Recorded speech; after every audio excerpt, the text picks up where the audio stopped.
GMKI aksi tabur bunga di DPRD dan GTPP COVID-19 Pematang Siantar.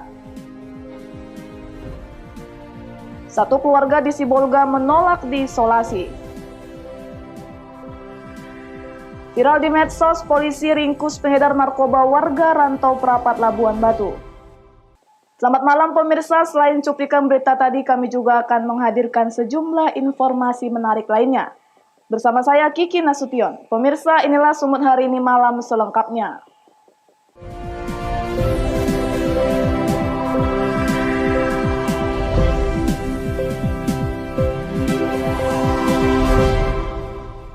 Pemirsa, Gerakan Mahasiswa Kristen Indonesia melakukan aksi tabur bunga di Gedung Gugus Tugas Percepatan Penanganan COVID-19 Pematang Siantar. Aksi ini dilakukan sebagai bentuk kekecewaan mereka terhadap kinerja gugus tugas yang dianggap tidak serius dalam penanganan COVID-19. Puluhan mahasiswa yang tergabung dalam organisasi Gerakan Mahasiswa Kristen Indonesia, cabang Pematang Siantar Simalungun, melakukan aksi tabur bunga di halaman Gedung Gugus Tugas Percepatan Penanganan COVID-19 Kota Pematang Siantar pada siang tadi. Aksi ini dilakukan sebagai bentuk kekecewaan mereka terhadap kinerja GTPP COVID-19 Pematang Siantar yang dianggap tidak ada keseriusan dalam penanganan COVID-19. Di hari yang sama, aksi ini juga dilakukan di gedung DPRD Kota Pematang Siantar. Dalam aksinya, mereka meminta agar DPRD segera merancang perda protokol kesehatan sebagai suatu payung hukum. Kemudian membentuk pansus dugaan korupsi bansos di gugus tugas Kota Pematang Siantar. Tidak adanya tanggapan dari anggota dewan, massa melakukan aksi tabur bunga di halaman gedung DPRD sebagai bentuk kekecewaan karena tidak bisa duduk bersama untuk menindaklanjuti tuntutan mereka. Masih banyaknya lokasi keramaian di Kota Pematang Siantar dianggap dapat meningkatkan jumlah kasus pasien positif COVID-19, mengingat Kota Pematang Siantar masuk dalam daerah zona merah. Kita sengaja memang turun ke jalan sebagai bentuk kekecewaan kita terhadap tim gugus tugas, terutama oleh karena itu tadi kita bergerak terlebih dahulu ke kantor dewan sebagai orang yang kita anggap wakil rakyat yang dapat membantu menyuarakan masyarakat. Oleh karena itu kita datang ke kantor dengan niatan baik. Para dewan juga membantu menyuarakan suara rakyat, di mana Kota Siantar yang dikatakan zona merah, tapi kita lihat realitasnya banyak kerumunan di mana-mana. Oleh karena itu tidak ada keseriusan dari tim gugus tugas dalam penanganan dan pencegahan COVID di Kota Siantar. Tetapi dewan tidak punya niatan baik, jadi kami menabur bunga tadi di kantor dewan karena kami menganggap dewan sudah mati dan tidak mau menyuarakan suara masyarakat lagi. Jadi tuntutannya memang karena kita lihat realitas saat ini Kota Siantar begitu ramai, sementara setiap harinya diinformasikan meningkat kasus yang positif. GTPP COVID-19 Pematang Siantar memastikan dalam waktu dekat Pemko akan menertibkan peraturan wali kota tentang pencegahan dan penindakan terkait COVID-19 sesuai dengan kondisi saat ini. Jadi begini ya, kalau soal ada tadi demo, saya juga tidak sempat tadi berdialog dengan mereka. Harapan kami adalah bahwa ketika ada masukan-masukan walaupun itu dalam bentuk kritik, ya silahkan saja. Ini kan menjadi energi buat tim gugus melakukan beberapa evaluasi terhadap penanganan ini.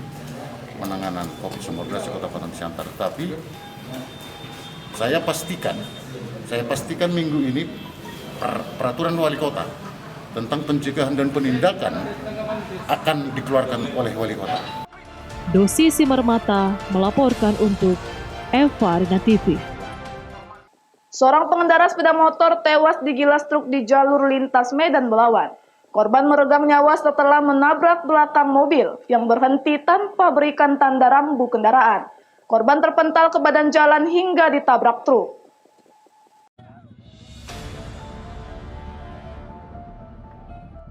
Seorang pengendara sepeda motor yang tewas bernama Rosida Manulang, warga Boksit Rel Lingkungan 1, Kecamatan Medan Deli, tewas digilas truk kontainer di samping Aloha, Kecamatan Medan Labuhan, Sumatera Utara. Melihat kejadian tersebut, orang tua korban bersama adiknya yang tiba di lokasi kejadian langsung menangis histeris hingga nyaris pingsan melihat sang kakak terbaring di badan jalan dan sudah tidak bernyawa. Kejadian berawal ketika korban dengan sepeda motor tanpa plat menabrak belakang sebuah mobil yang berhenti di pinggir jalan. Korban yang terpental ke badan jalan langsung ditabrak truk kontainer dari arah Medan menuju Pelabuhan Belawan hingga mengalami luka remuk di bagian kepala.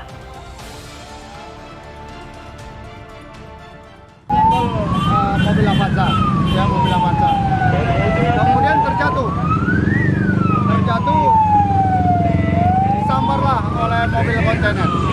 Nah itulah yang kita dapatkan informasi dari masyarakat sekitar kejadian. Satuan lalu lintas dari Polsek Medan Labuhan yang tiba di lokasi kejadian langsung melakukan olah TKP dan mengevakuasi korban ke Rumah Sakit Pringadi Medan. Hingga kini petugas masih melakukan pencarian supir yang kabur dan akibat peristiwa tersebut lalu lintas dari arah Medan menuju Pelabuhan Belawan dan sebaliknya mengalami kemacetan panjang. Wahyu Pratama melaporkan untuk Eva Rina TV. Kepergok hendak mencuri tabung gas di kios milik warga, seorang penarik becak babak belur dihakimi massa di Jalan Pembangunan Medan. Beruntung nyawa pelaku diselamatkan petugas TNI yang sedang bertugas. Seorang pelaku pencurian warga Jalan Setip Medan babak belur dihakimi massa di Jalan Pembangunan lantaran kepergok oleh pemilik kios saat hendak mencuri tabung gas yang ada di dalam kiosnya. Aksi pelaku pertama kali diketahui oleh anak pemilik kios. Dirinya melihat pelaku yang sedang memindahkan tabung gas. Melihat aksi tersebut, pemilik kios langsung berteriak histeris dan meminta pertolongan. Warga yang mendengar langsung menangkap dan menghakimi pelaku hingga babak belur, tak jauh dari lokasi pencurian. Beruntung nyawa pelaku berhasil diselamatkan petugas TNI yang saat itu sedang bertugas. Pokoknya itu kan sudah masuk dia, sudah menyusun di atas teli. Karena ketahuan abang ya? Gara-gara ketahuan saya jadi nggak jadi, gagal. Dulunya itu di tempat kakak saya balik, saya lihat dia di sini. Terus saya lihat kan gas, itu gas aturannya di dalam, sekarang sudah di atas. Terus saya senggak, dia langsung lari, lompat dari pagar. Kini pelaku sudah ditahan petugas kepolisian sektor Medan Helvetia untuk proses lebih lanjut. Wahyu Pratama melaporkan untuk Eva Rina TV. Sumut hari ini masih akan kembali sesaat lagi, tetaplah bersama kami.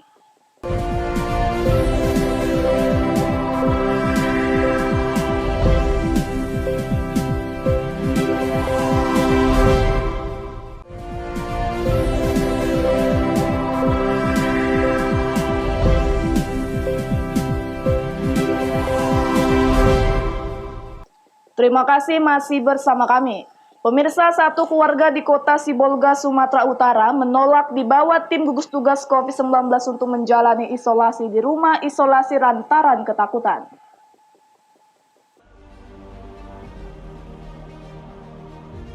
Penjemputan satu keluarga yang terdiri dari ibu dan seorang anak di Jalan Pari, Kota Sibolga, dikarenakan orang tua dari keluarga tersebut meninggal dunia dengan status pasien positif COVID-19. Berjam-jam lamanya, petugas tim gugus tugas Kota Sibolga bersama aparat Kecamatan Kota Sibolga beserta TNI Polri berupaya membujuk keluarga pasien positif COVID-19 agar bersedia menjalani isolasi di rumah isolasi penanganan kasus COVID-19 yang telah disediakan oleh Pemkot Sibolga di kawasan Aik Parambunan. Penolakan pasien positif COVID-19 ini lantaran mereka ketakutan tinggal di rumah isolasi penanganan COVID-19 dan lebih memilih melakukan isolasi mandiri. Memang tadi rencana kita mau kita bawa. Ya, kalau pemateri kesehatannya kurang baik, ada hal-hal yang mencurigakan, kita akan bawa ke tempat pelayanan kesehatan.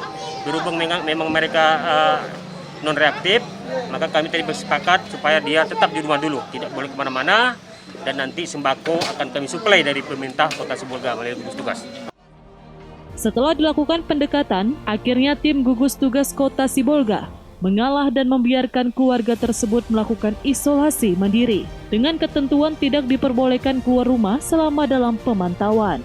Penjemputan keluarga pasien positif COVID-19 itu sendiri menjadi perhatian warga sekitar Bahkan sempat sejumlah warga mendesak agar gugus tugas Kota Sibolga membawa keluarga tersebut untuk menjalani isolasi di rumah isolasi penanganan kasus COVID-19.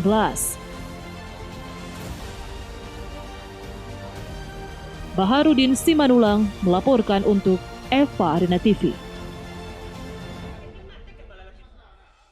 Badan Pengawas Pemilu Provinsi Sumatera Utara melakukan pengawasan verifikasi faktual terhadap dukungan bakal calon perseorangan yang maju dalam pemilihan kepala daerah di Kabupaten Karo tahun 2020. Badan Pengawasan Pemilu Provinsi Sumatera Utara melakukan peninjauan langsung serta pengawasan verifikasi faktual terhadap dukungan bakal pasangan calon perseorangan yang maju dalam Pilkada tahun 2020 di Kabupaten Karo, Sumatera Utara. Pengawasan ini bertujuan untuk memastikan data masyarakat yang terdata adalah benar mendukung dan tidak adanya rekayasa dukungan. Satu persatu data dukungan diverifikasi oleh tim verifikator untuk memastikan data yang diberikan adalah valid. Dalam pengawasan tersebut dilakukan pada 2 kecamatan, yakni Kecamatan Simpang 4 dan Kecamatan Merdeka yang diwakili Desa Gongsoli. Dalam verifikasi, masih terdapat data masyarakat yang tidak mendukung dan diarahkan untuk mengisi serta menandatangani kertas BA5 KWK, yakni surat pernyataan tidak mendukung bakal pasangan calon perseorangan. Dan ada juga data yang mendukung, namun tidak dapat menunjukkan bukti kartu identitas penduduknya, yang nantinya masyarakat tersebut harus menunjukkan bukti tersebut kepada tim verifikator. Pada hari ini, Bawaslu Sumatera Utara melakukan supervisi pengawasan verifikasi faktual bukti dukungan bakal calon perseorangan di Kabupaten Karo. Di Kabupaten Karo hari ini ada 2 kecamatan yang kita supervisi. Pertama adalah Kecamatan Simpang 4, dan kedua adalah Kecamatan Merdeka, masing-masing terdiri di 1 kelurahan dan atau desa. Dari berbagai warga yang kita lakukan supervisi atau pengawasan verifikasi berdinamika, ada yang mendukung dan ada yang tidak mendukung. Bagi yang tidak mendukung tadi sudah kami saksikan bahwa mereka bersedia untuk menandatangani lampiran model BA5 KWK. Sebagian lagi variannya adalah ada mendukung tetapi tidak bisa membuktikan identitas kependudukan berupa kartu tanda penduduk. Nanti yang bersangkutan akan menunjukkan itu kepada verifikator dalam pengawas kelurahan dan desa di Desa Gongsol, Kecamatan Merdeka. Demikian. Sementara itu menurut Ketua Komisi Pemilihan Umum Daerah Kabupaten Karo, kegiatan verifikasi faktual bakal pasangan calon perseorangan ini akan berlangsung hingga 12 Juli 2020 ke depan dan kemudian akan dilakukan dengan rekapitulasi berjenjang dan lanjutnya dalam verifikasi faktual ini berjalan dengan lancar dan tidak ada kendala. Seperti tahapan pilkada yang sedang berlangsung, kan kita sekarang berada di tahapan verifikasi faktual atas calon perseorangan. Batas akhirnya tanggal 12 Juli. Setelah itu ada rekapitulasi berjenjang. Jadi tentu bersama teman-teman Bawaslu hadir di sini pimpinan kita dari provinsi, kami juga mengapresiasi kehadiran beliau dalam rangka memberikan semangat kepada verifikator kita di semua jajaran. Jadi tentu kami mengambil sampel 2 desa. Untuk saat ini mungkin sudah bisa kita katakan saat ini tidak ada kendala, semua berjalan dengan sesuai rencana. Untuk di Kabupaten Karo, bakal pasangan calon perseorangan yang maju pada Pilkada Karo 2020 ini hanya 1 pasangan, yakni pasangan Cuaca Bangun dengan agen Morgan Purba yang akan dilakukan verifikasi terhadap 241 desa dari 269 desa dan kelurahan di Kabupaten Karo. Chandra Bukit melaporkan untuk Eva Arena TV.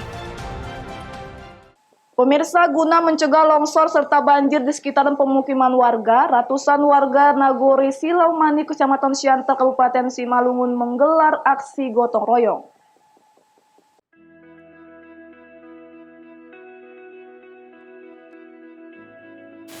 Derasnya arus air yang berasal dari perkebunan sawit PT PN 4 Marihat yang melewati Nagori Silau Manik saat musim penghujan membuat kondisi jalan di Nagori tersebut terancam putus akibat longsor.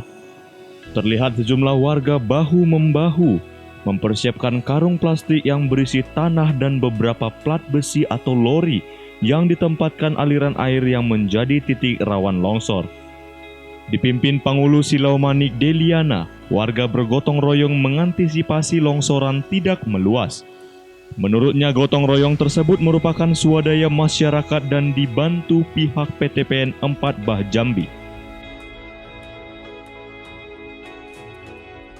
Kegiatan ini sebenarnya sudah kami lakukan, ini minggu yang kedua. Yang pertama-tama ya saya mengucapkan ribuan terima kasih kepada masyarakat saya, Nagori Silau Manik, yang mana mereka semua antusias karena mereka juga memikirkan desanya, Nagorinya, dan bukti cinta mereka mau bergotong royong untuk membenahi aliran air yang begitu derasnya sehingga membuat gorong-gorong yang ada di jalan utama Nagori Silau Manik ini retak.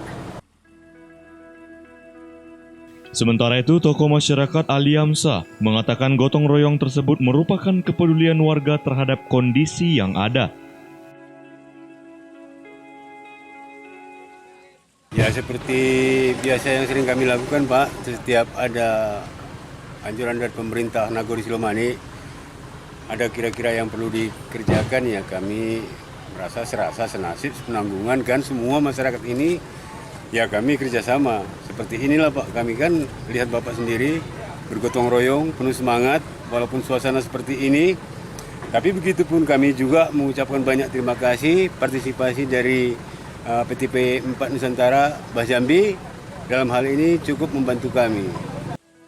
Tentunya dengan kondisi tersebut, masyarakat tetap berharap ke depannya pihak PTPN 4 tetap membantu masyarakat Silau Manik.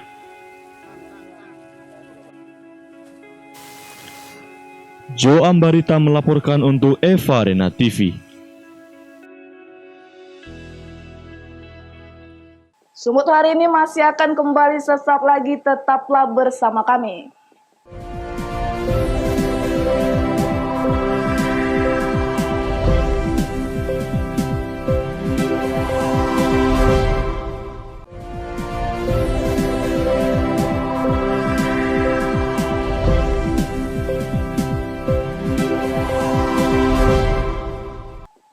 Terima kasih masih bersama kami. Satres Narkoba Polres Labuan Batu meringkus seorang pengedar narkoba yang sempat viral di media sosial. Dari tangan tersangka, petugas mengamankan 3 paket siap edar dengan berbagai ukuran.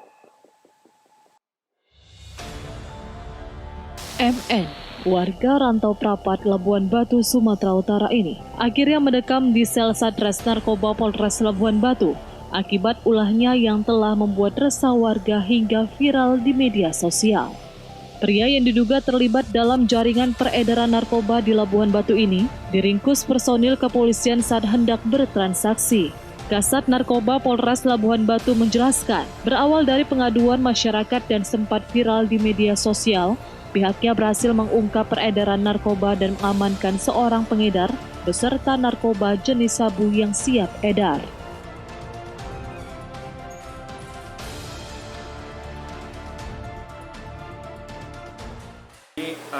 Kami mendapat aduan masyarakat tentang maraknya peredaran narkotika di Padang Matinggi di daerah Labuan Batu, wilayah hukum kami Polres Labuan Batu, yang saya terima langsung dari 2 warga melalui WA dan juga melalui media online, lanjut juga melalui Facebook. Ya, kami melakukan penyelidikan dan tadi malam dengan keberhasilan anggota ya telah berhasil mengungkap dan menangkap 1 orang pelaku ini dengan barang bukti hampir 1 gram.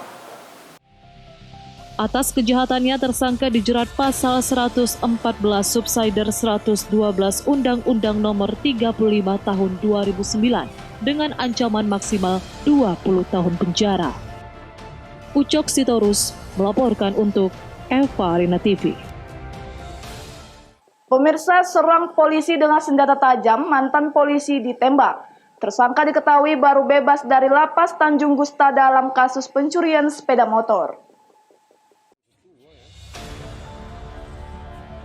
JHS, mantan anggota kepolisian ini terpaksa ditembak kakinya oleh petugas Polsek Medan Timur yang melakukan penyergapan saat tersangka bersama dua rekannya H dan T sedang pesta narkoba di Jalan Bukit Barisan Gang Pandan, Medan, Sumatera Utara. Langkah ini diambil oleh petugas karena mantan anggota polisi ini berusaha melakukan penyerangan dengan menggunakan senjata tajam kepada salah seorang anggota polisi. Dari penyergapan tersebut, petugas berhasil menyita barang bukti senjata tajam dan alat hisap sabu-sabu. Dari catatan kepolisian, mantan anggota Polres Simalungun ini dipecat karena lari dari tugas pada 2015 silam. Tersangka juga diketahui baru bebas dari Lapas Tanjung Gustam Medan pada Desember 2019 lalu atas kasus pencurian sepeda motor.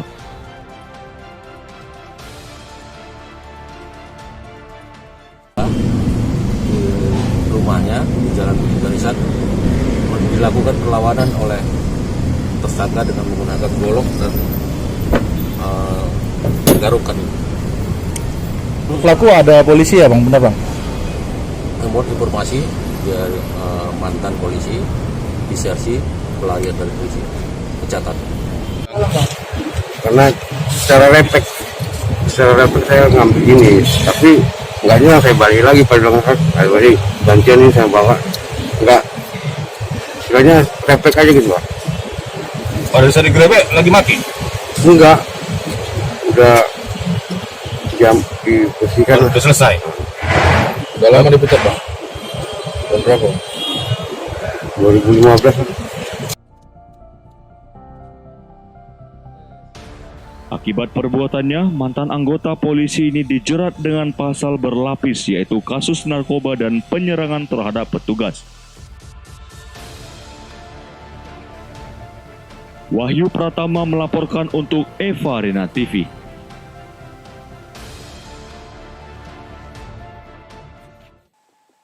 Pemirsa, demikianlah rangkaian informasi dalam Sumut hari ini malam ini. Saya Kiki Nasution mewakili kerabat kerja yang bertugas pamit undur diri. Terima kasih atas kebersamaan Anda dan sampai jumpa.